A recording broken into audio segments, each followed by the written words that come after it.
the end of my prison sentence, I was transferred back to a camp in Victorville, California to serve the remaining of my time. I remember when I got to the camp, the case manager called me in and said, "Hey, Louder, you've done every program.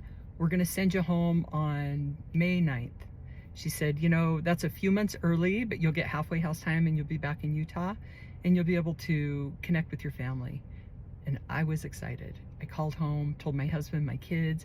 You know, when I left for prison, my younger kids were 7, 12, and 14. So they had gone through 5 years without their mom.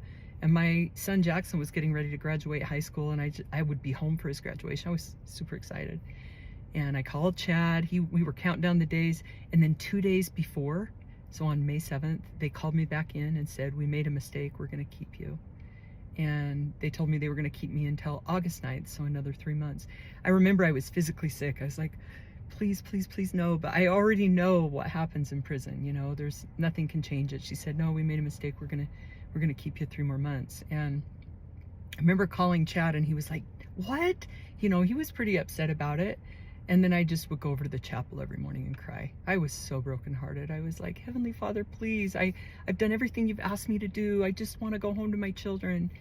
And a religious volunteer came in and he said this beautiful prayer with me. It was so comforting. And I remember that night I went and called my husband and I said, "Listen, Chad, no matter what and how long they keep me, I'm going to leave prison free. I won't be a victim. I will make the best of this time." And 3 months later, my husband was waiting outside for me with flowers.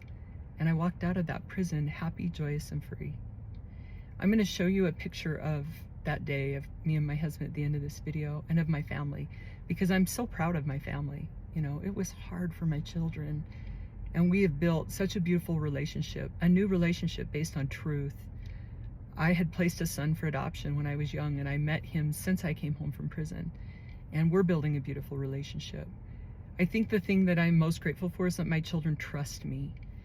I just want you to know that if you're going through your own struggle, there really is so much beauty on the other side of the pain.